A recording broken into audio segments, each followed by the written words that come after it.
شب برات میں جاگنا اور روزہ رکھنا صحیح ہے؟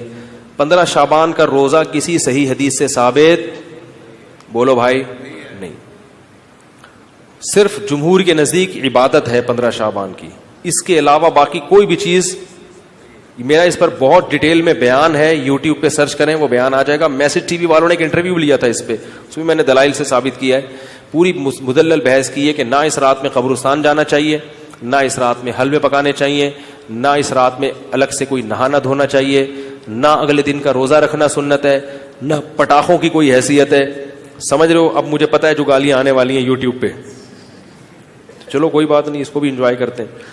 تو صرف ایک چیز ہے وہ, اور نہ اس رات میں تقدیر کے صاف ہے قرآن میں کہ وہ لیلۃ القدر میں ہوتے ہیں. علامہ ابن تیمیہ رحمہ اللہ نے لکھا ہے کہ لیلۃ القدر کی اہمیت کو گھٹانے کے لیے بھی اس رات کو بہت زیادہ اہمیت دی گئی ہے. تو جتنی جس چیز کی اہمیت ہو اس کو اتنا ہی رکھنا چاہیے. تو صرف عبادت ہے, تو عبادت کی جمہور کے نزدیک کیا ہے وہ بھی اتفاقی نہیں ہے, یاد رکھو. جمہور کا مذہب بہرحال یہی ہے کہ اس رات کو عبادت کرنی چاہیے, اس کی فضیلت دوسری راتوں کی نسبت زیادہ ہے. آج کسی صاحب کا فون آیا کہ ہماری والدہ کا معمول رہا ہے اس رات کو دیگیں پکا کے تقسیم کرنے کا. اب والدہ مرحومہ دنیا سے چلی گئی, اب ہم چاہتے ہیں.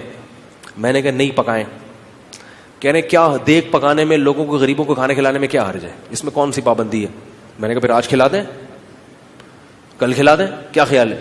لوگ یہ بھی کہتے ہیں کہ بھئی آپ صدقات و خیرات سے کیوں روک رہے ہو لوگوں کو؟ بھائی صدقات و خیرات, جیسے لوگ کہتے ہیں نا بکرے کے صدقے میں کیا خرابی ہے. ابھی پھر کوئی صاحب مجھ سے الجھ گئے کہ آپ کیوں کہتے ہو صدقے کا بکرا بدعت ہے, اگر کوئی بکرا کھلا رہا ہے تو کیا خرابی ہے؟ میں نے کہا سوال پیدا ہوتا ہے, جب غریب آدمی کو بکرے کے پیسوں میں زیادہ دلچسپی ہے تو آپ کو کیا تکلیف ہے کہ آپ اس کو بکرا کھلائیں؟ اس کا مطلب آپ بکرے کو کیا سمجھ رہے ہو؟ الگ سے کوئی فضیلت سمجھ رہے ہو بکرے میں. تو شریعت میں جس چیز کی الگ سے کوئی فضیلت نہ ہو اس کو الگ سے پروٹوکول دینا یہ بدعت ہے یا نہیں ہے؟ غریب آدمی کو کہہ رہے یار 20,000 کا بکرا لے کے دے دیا تم نے مجھے, تو مجھے 20,000 روپے دے دیتے. اگر آپ کہتے ہو اس کے کھانے کی حاجت ہے تو راشن ڈلوا دو. 20,000 میں جو راشن ہے, بکرا ایک ٹائم پہ ختم ہو جائے گا, 2 دن چلے گا, اور راشن پورے سال چلے. اس کا مطلب یہ ہے کہ بکرا مقصد ہے آپ کا, بکرے کا لیبل لگایا جا رہا ہے, صدقے کا لیبل لگایا جا رہا ہے, مقصد کیا ہے؟ ارے بھائی, تو اس لیے وہ کہنے لگے کہ میں 15 شعبان کو چاہتا ہوں غریبوں میں دیگ تقسیم کروں, تو صدقے میں حرج کیا ہے؟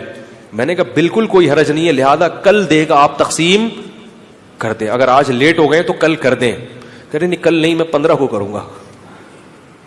میں نے کہا اس کا مطلب ہے کہ صدقہ اصل نہیں ہے, 15 شعبان کو اس طریقے سے منانا اصل ہے. تو جب شریعت میں نہیں ہے تو آپ کیوں اس رات کو صدقے کے حوالے سے پروٹوکول دے رہے ہو؟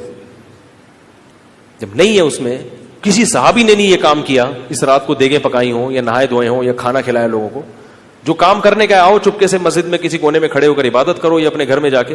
ممکن ہے آپ کہیں کہ صدقہ بھی تو عبادت ہے, تو چپکے سے کسی غریب کو دے دو نا پیسے. کیا خیال ہے؟ جتنے پیسے دیگ میں خرچ ہوں گے تو بھئی چپکے سے کسی غریب کو جا کے دے دو.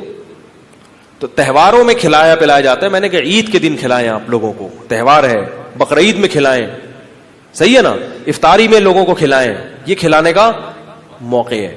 آپ 15 شعبان کی رات کو پبلک کو جب خوب مرغن غذائیں کھلائیں گے تو وہ عبادت کے لائق, وہ مرغے کھا کے کیا کریں گے؟ ٹن ہو جائیں گے, سو جائیں گے. تو یہ ہے.